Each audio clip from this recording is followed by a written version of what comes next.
The following program is intended for mature audiences.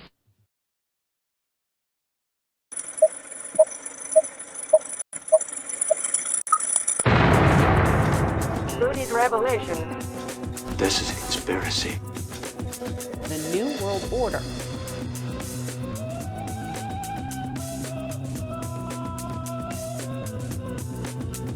Hey everyone, welcome to the podcast today.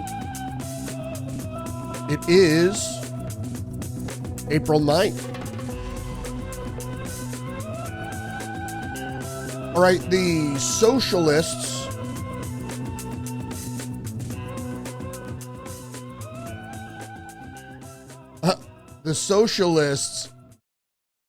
are showing their true colors and their intent. And if you didn't know, socialism is a global conspiracy. So that's a good place to start.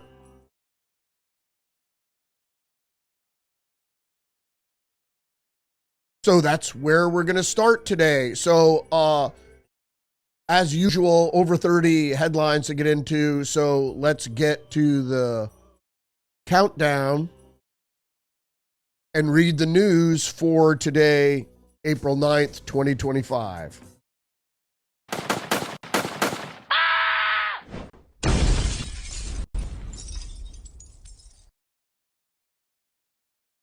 Going to start out with Fox News here.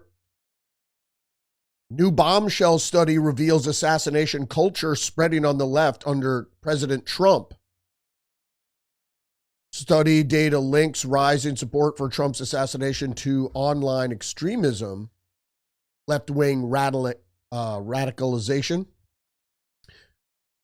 This is nothing new. The radicals, the left, always have had a penchant for violence.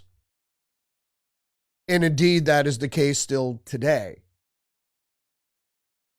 We're going to go through a couple examples of that, but let's go to this study first. All right, so all respondents, 31% of all respondents to this study, this poll, believe that there's justification for the murder of Elon Musk and Donald Trump.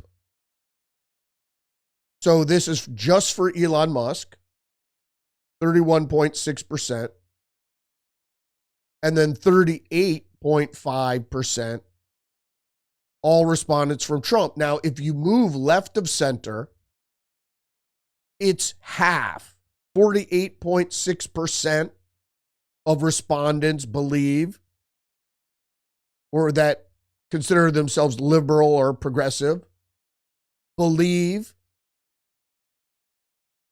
that there's justification for the murder of Tesla CEO Elon Musk.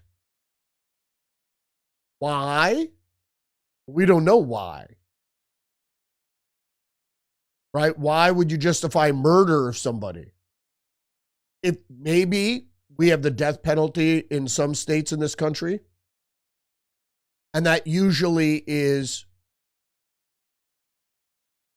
that form of sentence or punishment is usually reserved for people that murder somebody. So that's eye for an eye is usually how that goes.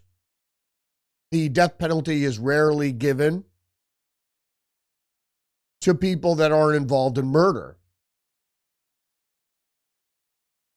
If you look at the chart again, 55.2% of people that consider themselves left of center believe that there's justification for the murder of Donald Trump. All respondents, that means people on the right as well, 38.5% of them believe murder is justified in these instances or dealing with these individuals. What the hell has happened, not just to America, but the civilized world, that people casually believe that murder or the assassination of people, especially prominent people like somebody that was elected president of the United States by over half the population.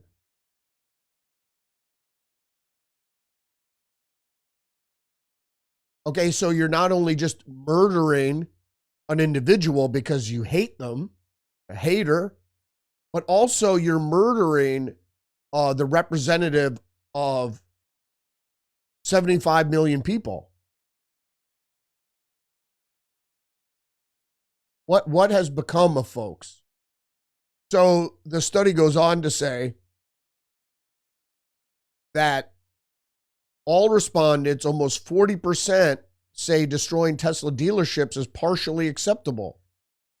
And if you go left of center in this regard, 57.6% of people that are progressive or liberal believe, that's almost 60%, believe destroying private property because of the way you feel. It's not even the way you think, because the thinking here is diluted, but the way you feel is acceptable. That destroying, in America, that destroying private property is okay. That committing a crime because of the way you feel is justified. Once I was in journalism, I interviewed this woman, a poll worker, this black woman. She said, if you take my picture, I don't want you to take my picture. I go, well, legally I can take your picture. She goes, I will, or I'll have somebody break your camera and hurt you. What? What has become of people that think that you can commit a felony and possibly destroy someone's life forever and destroy their family? If they lose a spouse or a father or a sibling or what have you, that somehow that's okay because you feel a certain way about something. The story goes on to say the NCRI conducted a nationally representative survey of more than 1,200 U.S. adults, weighted to reflect national census demographics. The findings were stark. Some 38% of respondents said it would be at least somewhat justified to murder Donald Trump, and 31% said when counting on only left-leaning 31% said the same about Elon Musk, but when counting left-leaning respondents' justification for killing Trump rose to 55% and Musk to 48%. These are not isolated opinion. The report states they are part of a tightly connected belief system linked to what we call left-wing authoritarianism. Indeed, and we're going to get to that in just a second, because it appears to be what the left does is portray the right as being what they are. More news from the post-millennial. Florida man charged with making written threats to kill Trump on Facebook. Glenn DeSicco was arrested on Friday and charged with making written threats to kill Trump. Just the news. Send me an RPG. Trump's attempted assassin Ryan Routh sought rocket from Ukraine. Prosecutors told the judge on Monday this court should admit Routh's August 2024 attempt to acquire anti-aircraft weapons as direct evidence of his assassination attempt. Routh sought to purchase the devices online from an associate Routh believed to be a Ukrainian with access to military weapons. The DOJ said in its new court filing with the attempted assassin telling his contact via an encrypted messaging app, send me an RPG rocket-propelled grenade or Stinger and I'll see what I can do. Trump is not good for Ukraine. So a person they believe to be Ukrainian, so we know is a CIA handler of Routh, because he said, we'll see what I can do, meaning we'll see if I can successfully assassinate the president. So he was set up to do that by somebody else he was speaking with. The article also goes on to say Routh was indicted in September 2024 on 5 felony counts, including the attempted assassination of a major presidential candidate. The DOJ alleged he did intentionally attempt to kill the former president of the United States, Donald Trump. More news from Fox News. Violent attacks from anti-Musk, anti-Trump protesters plague nation, compel GOP lawmakers to take precautions. ICE equals KKK. New Mexico's GOP headquarters firebombed, vandalized over the weekend. New York Post. Anti-Israel radical socialists who backed Luigi Mangione plotting to take over United Federation of Teachers.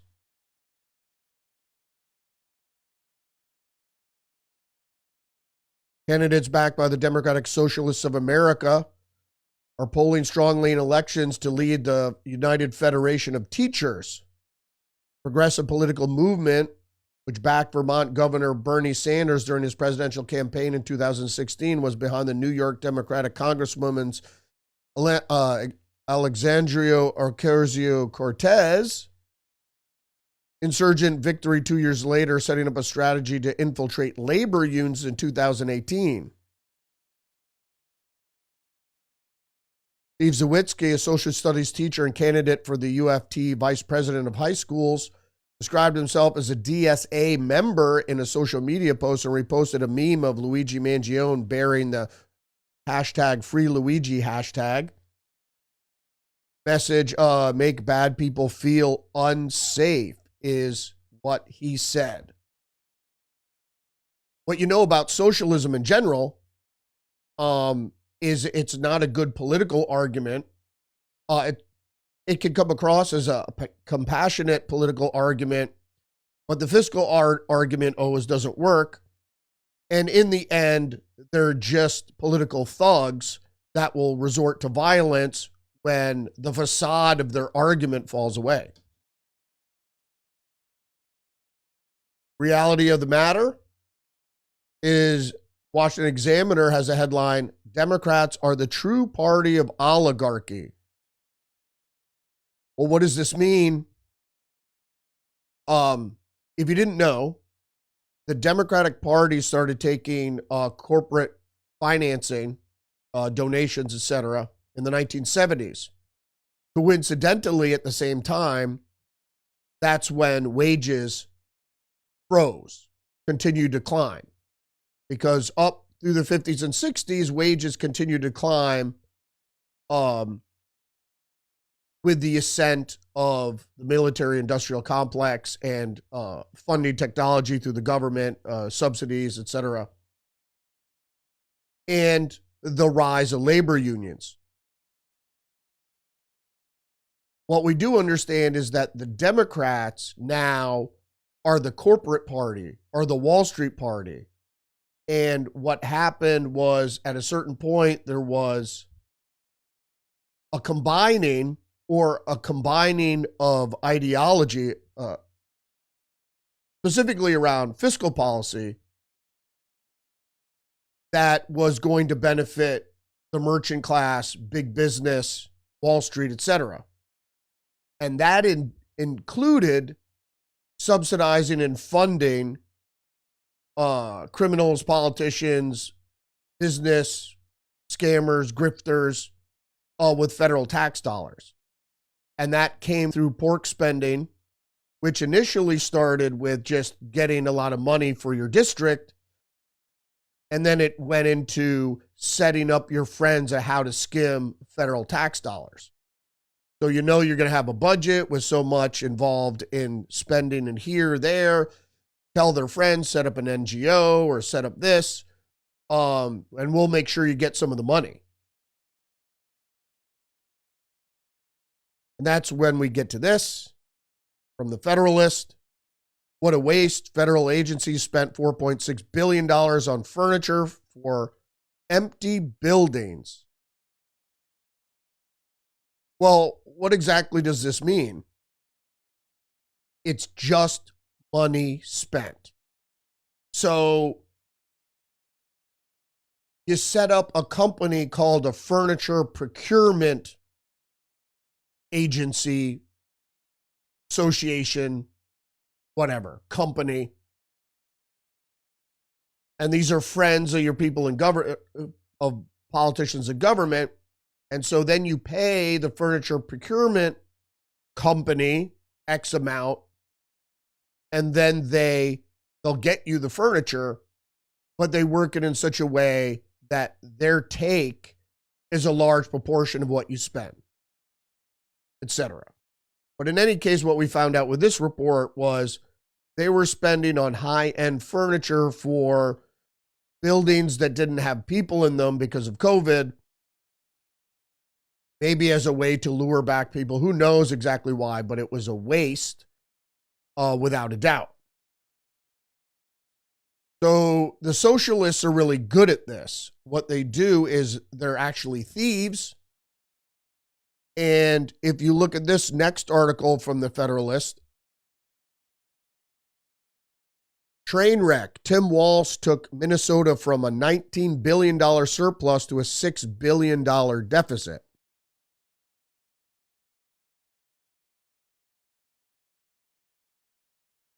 After boasting a record-setting $19 billion surplus in 2022, larger than the full budgets of 20 U.S. states, the Minnesotans learned earlier this month that it faces a staggering $6 billion budget deficit. How did this happen in 2023?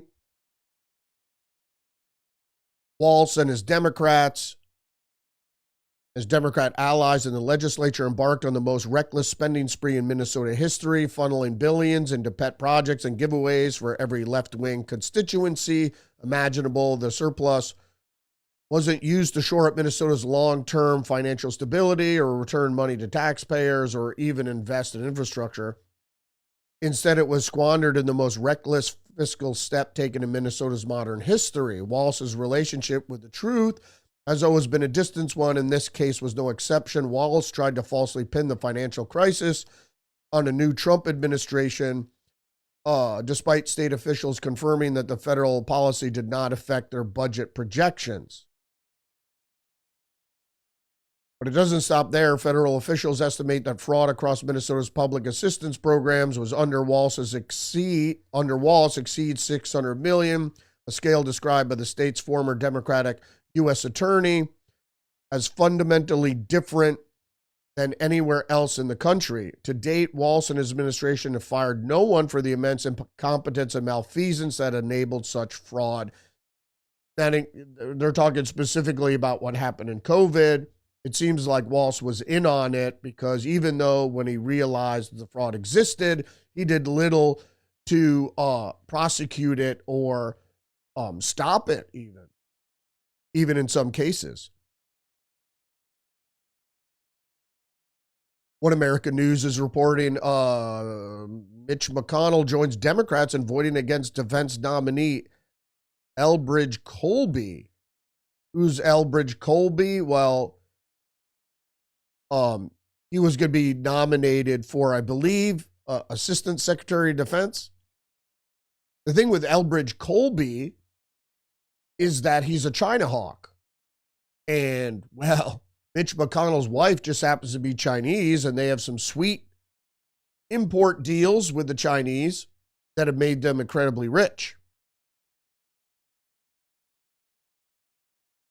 There's more. Fox News reports Vice President J.D. Vance blasts McConnell's vote against Trump Pentagon nominee political pettiness. McConnell was the only Republican to vote against confirming Elbridge Colby. He's a China hawk, and there's obviously plenty of evidence to understand that we need China hawks in the government. But McConnell's wife is Chinese, so I mean, there's no other. If you know Elbridge Colby, he's very well qualified. Story goes on to say Vice President J.D. Vance spoke out against Senator Mitch McConnell, a Republican of Kentucky, the vote against confirming Elbridge Colby to serve as Undersecretary of Defense for Policy. J.D. Vance went on to say Mitch's vote today, like so much of the past few years of his career, is one of the great acts of political pettiness I've ever seen. Colby was confirmed 54-45 vote on Tuesday. McConnell was the only Senate Republican to vote against confirmation, while 3 Democrats voted in Colby's favor. So here we have an outline, a true outline of neoconservative versus MAGA, which is a populist Republican.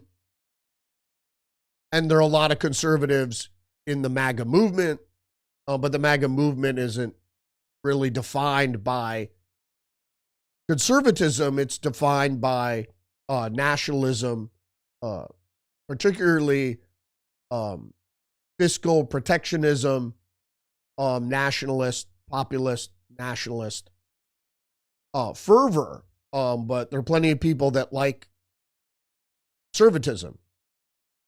Okay, so next I want to get into the fact that the Democrats call the Republicans or Trump oligarchs.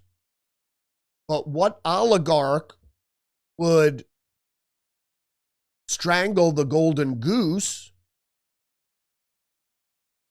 for the actual investor class? Because as I said yesterday, 1%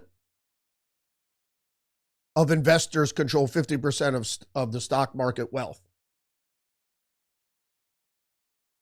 And like 60, and then another 65% control, 1% of stock market wealth. The point is, Trump is a populist. Populism is the opposite of elitism. So why would a populist, it doesn't make any sense. You got Bernie Sanders on the trail calling a fight against oligarchs. If you're a populist, you're not an oligarch, because the oligarchy are the elite class.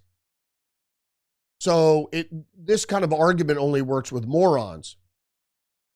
And what oligarch would, in this next article from Reuters, Trump says U.S. will soon announce tariffs on pharmaceutical imports.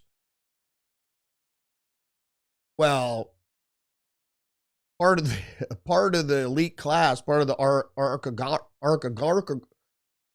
oligarchical class is the pharmaceutical industry by far. Article goes on to say President Donald Trump on Tuesday said that the U.S. will soon announce a major tariff on pharmaceutical imports. Speaking to an event of the National Republican Congressional Committee, Trump said the tariff will incentivize drug companies to move their operations to the U.S. And specifically, we're talking about antibiotic manufacture. This company doesn't produce enough antibiotics. It all comes from China. If there was ever a war, as I said many times before, we're already at war with China. So they have a lot of leverage. Perry and I talked about last night on episode 112 of Tuesdays with Perry about what kind of cards the Chinese have. Well, they hold a lot of our debt. Trillions in foreign debt, U.S. treasuries. That's an issue. If they decide to dump those treasuries, that would be problematic for us. If they do it slowly, that would be good for us. And maybe Trump is trying to force the hand of China to go ahead and dump those treasuries, because them holding treasuries, well, the Chinese are doing a lot in a fifth generational warfare scenario. It's time for us to start fighting back. The pharmaceutical industry is historically socialist. And I don't want to get into the whole Brave New World, Soma thing. But you see where I'm getting at. It's you cause disease, you treat disease, it's an ongoing cycle, you make a lot of money on it, and then you have the government subsidize the pharmaceuticals. So everybody's getting, even if you don't take pharmaceuticals, some of your tax dollars are going to subsidize pharmaceuticals for Medicare patients, etc. All right, top of the stack here in the headline countdown. Wall Street Journal, China has readied a trade war arsenal that takes aim at U.S. companies.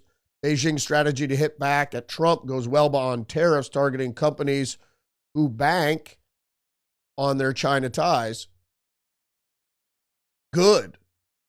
Make the merchant class not like China. That would be a good place to be. People don't really understand the interdependence of China and the fact that China is an adversary of ours, always has been. Nobody likes to talk about the John Birch Society, but, you know, back in the 70s and 80s, oh, those guys are crazy conspiracy theorists. And then it turns out the majority of what they were talking about was correct. The UK Express, China explodes at JD Vance over peasants jibe with two-word swipe. Beijing has furiously responded to the vice president's remarks that China's economy is fueled by peasants.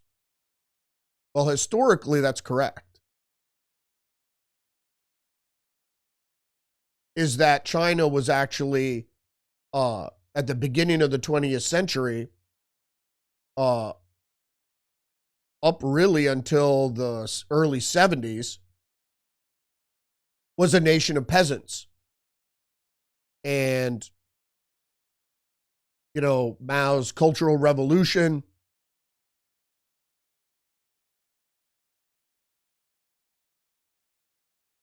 I don't even want to digress into what exactly happened there. The reality is that historically, J.D. Vance's characterization was correct. They've just recently built up a middle class on U.S. taxpayer and consumer dollars. We built, and I think purposefully, after the fall of the Soviet Union, or even way before that, I think we allowed the Soviet Union to fall when we started funding or backing a communist China as our new adversary. This went all the way back into the 50s, 60s, and 70s. And then here we are today in another Cold War scenario. And if you know the Hegelian dialectic, thesis, antithesis, synthesis, if you control the opposites, you control the outcome. So that's what's happening here. Obviously, Trump wants to put an end to that. We don't need to build or make enemies. It's the elitist idea of, confrontation that builds outcomes. I'm not going to digress. All right. New York Times, live updates. Trade war escalates as China hits back against U.S. after President Trump opposed a 104% tariff on Chinese goods. Beijing announced a levy on U.S. goods of 84%. Stocks and bonds slumped as Europe also prepared to retaliate against the United States. The problem I have with this New York Times article is that and I read the article, where is the evidence that Europe prepared to retaliate against the United States? Talked about this yesterday. Why would Europe? That would mean they were siding with China.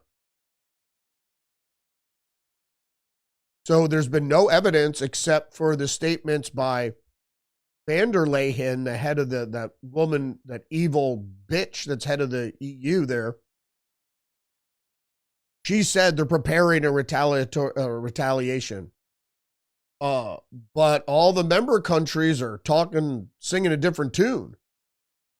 certainly not talking about retaliating, talking about what is the best strategy moving forward, because if Europe wants to be lumped in with China,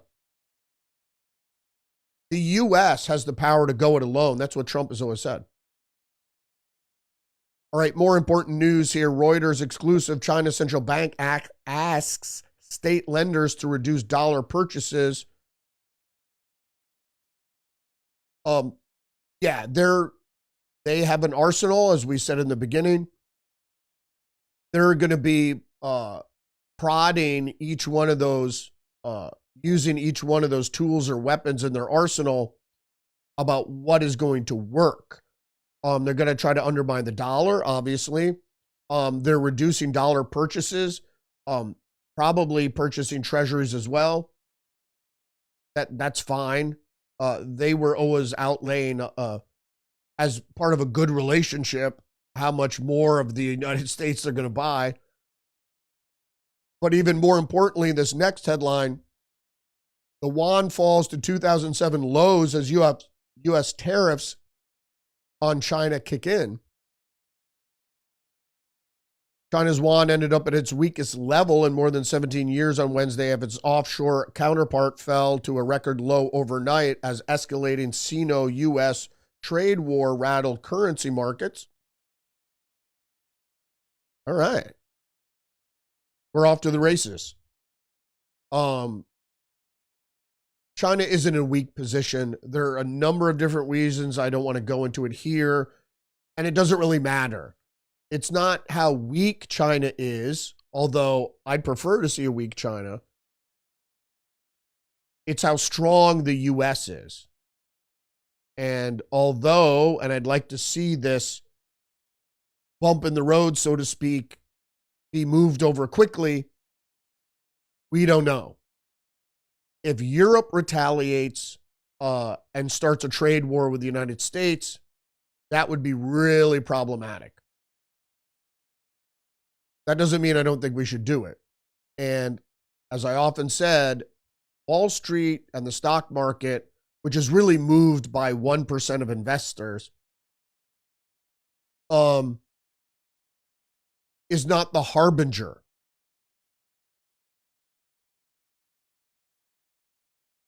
Zero Hedge, U.S. space chief warns Congress of China's space capabilities and potential Indo-Pacific war.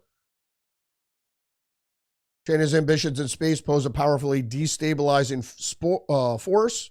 Space has become a war-fighting domain.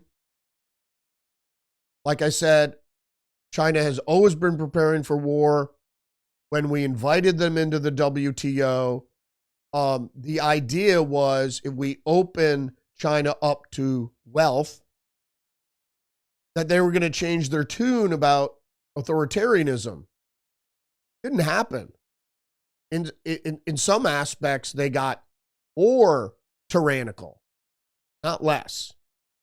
There are less freedoms for the Chinese people than they were. So they kind of stayed the same. They modified their ideology a little bit. It's more fascist than communist.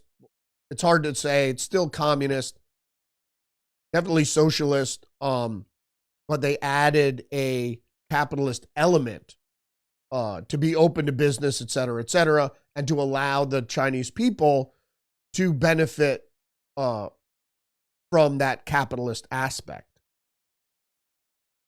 Washington Times, Pentagon offers back pay benefits to troops forced out over refusal to follow COVID mandates.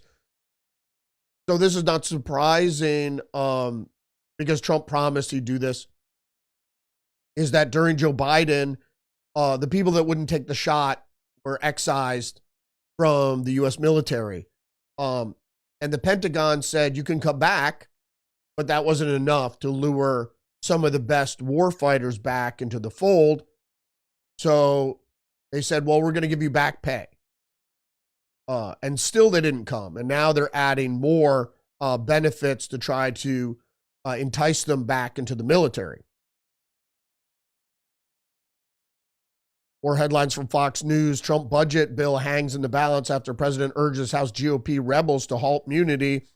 I wouldn't put it on the floor, says Representative Chip Roy of Texas.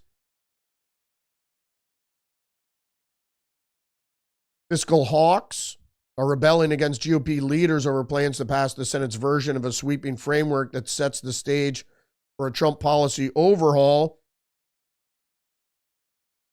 on the border, energy, and defense and taxes. All this is important, but wait, we're going to get to the meat of the matter here. Their main concern has been the difference between the Senate and House required spending cuts, which conservatives want to offset the cost of new policies as an attempt to reduce the national deficit. The Senate's plan calls for a minimum of $4 billion in cuts, while the House's floor is much higher at $1.5 trillion. Yeah, $4 billion. That's not. The Senate, as I've said many, many times, is still full of establishment Republicans and neocons. And there's nothing difference between a liberal and a neocon. So, and you could see this in the bill they proposed, which they're not cutting, even after all the offsets, they're not cutting spending at all. There even have been some folks in Congress saying that they added trillions of dollars in new spending. So we'll have to see. Federalist is reporting how Republicans' spineless gimmick to extend Trump tax cuts could expand Obamacare too. Senate Republicans came up with this tactic because, and this is a new procedural tactic that could get them by with 52 votes. By and large, they are spineless. They could pay for a permanent tax cut extension by cutting an equivalent amount of spending, not least because the Biden administration left many programs and regulations spending money that Republicans could claw back. Alternatively, Senate Republicans could try to find 60 votes to overcome budget points of order. In other words, what they're saying is they can do it without giving into more spending, which is what liberals like. Not this, again, not surprising. Neocons in the Senate want to placate liberals. This is not the way to go. We need to get a budget that can be reconciled between the House and the Senate. So putting forth, because these guys talk, putting forth a bill that is palatable for Democrats but not palatable for House Republicans is not a good way to move forth with policy and procedure. All right. Just the news. Breaking bombshell evidence shows Biden's White House directly aided Jack Smith's probe, January 6th probe. Ron Johnson and Chuck Grassley sent a letter to FBI Director Kash Patel and U.S. Attorney Pam Bondi with evidence revealing that the Biden White House directly helped start Special Counsel Jack Smith's January 6th investigation into President Donald Trump. According to the letter, White House counsel's office secretly obtained Trump and then Vice President Mike Pence's former cell phones on behalf of the prosecution. So I guess secretly obtained without, I don't know, did they try to subpoena it and secretly obtained without a warrant? I would imagine. Also, more on Biden. You see, the left here is going into the phase of, we didn't know.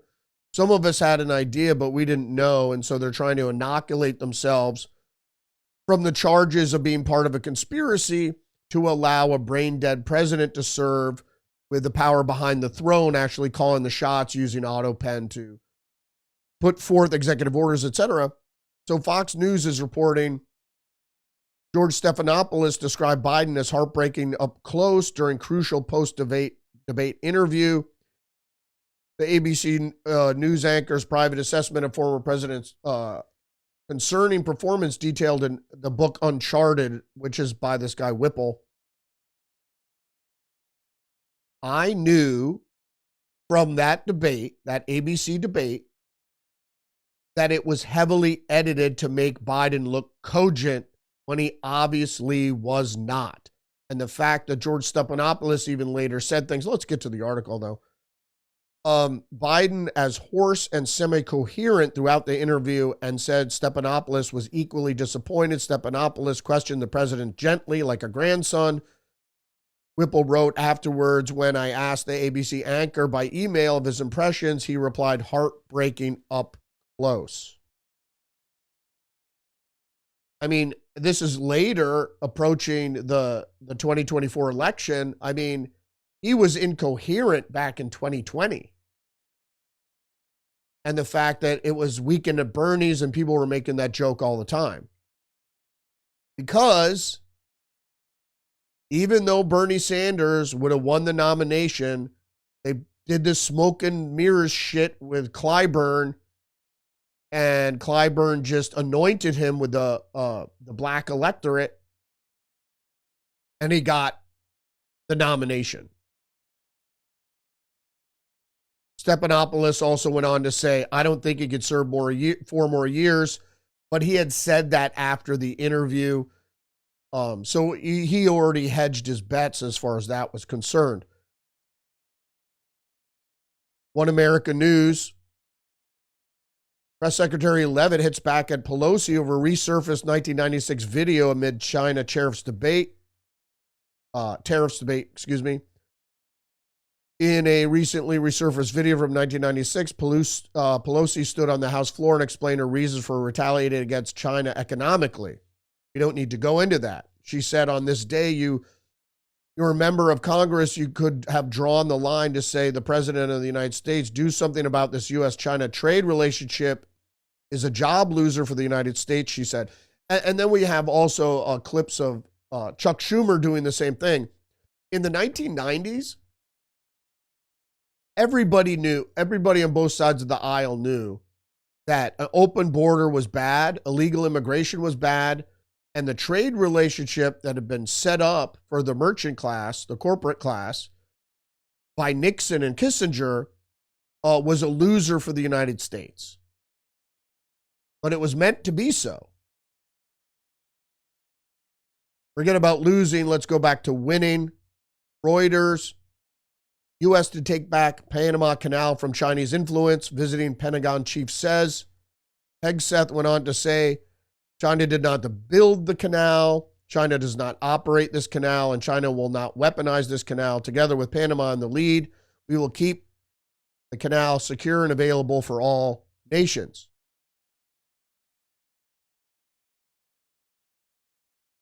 We got more headlines from the New York Post. Head of IRS to resign in protest as agency inks deal to share tax data on illegal immigrants with DHS.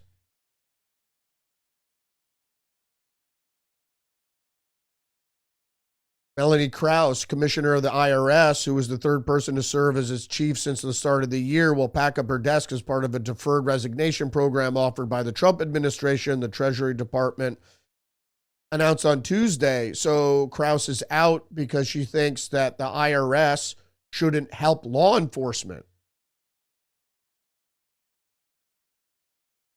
Why not? Especially when we're dealing with illegal immigration.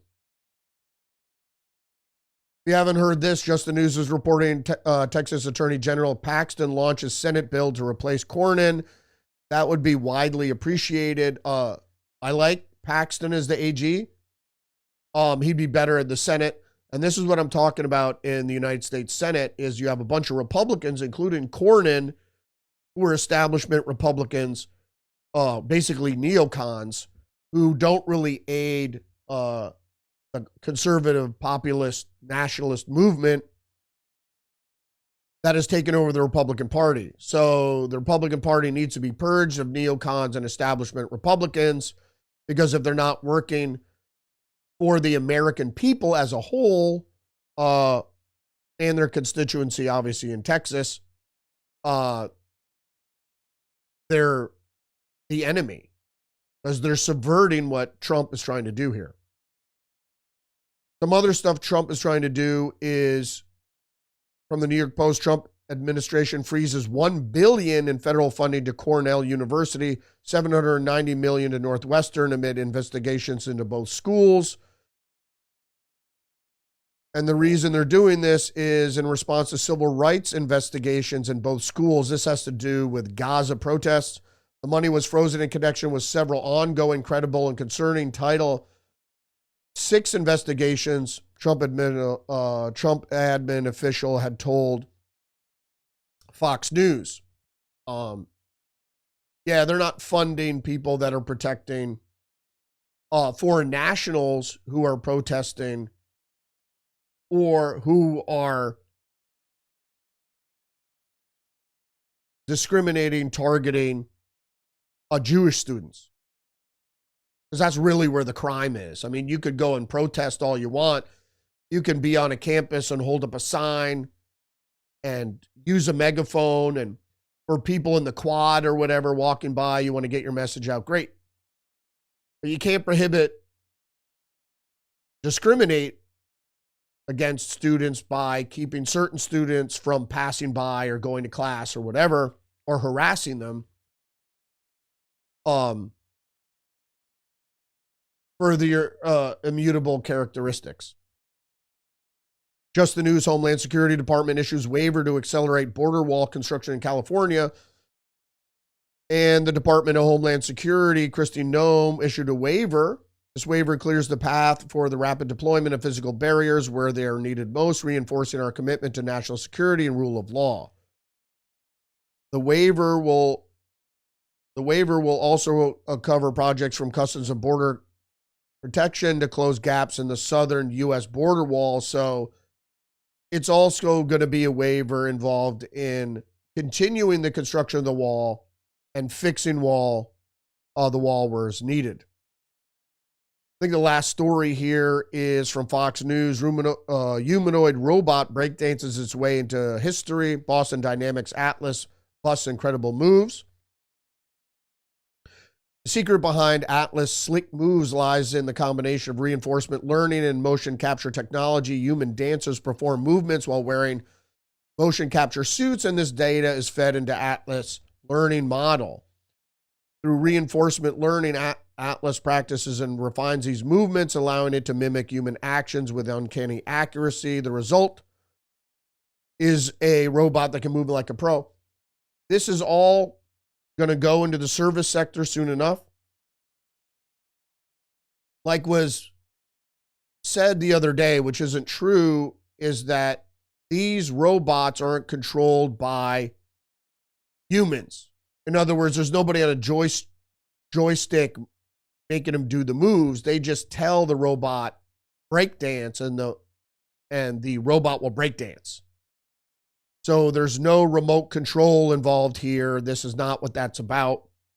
It's about what's happening with the learning models and how robots will be very soon, I said within the year, starting to move out into the communities, first as a test basis and then offered commercially.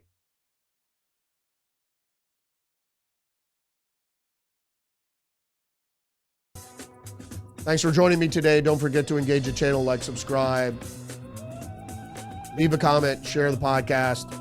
Remember, you're under attack psychologically and biologically.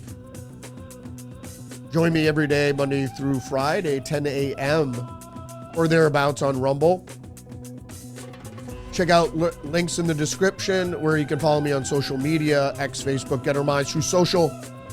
And there's also a link there for Liberty merchandise. If you buy it from the Alex Jones store, I get a couple bucks. So stay hip to the trick. And I will see you tomorrow. Don't forget to check out episode 112, Tuesdays with Perry. Went up last night where we discussed the tariffs, among other things, including war with Iran. All right. See you tomorrow. I'm Donald Trump, and I approve this message.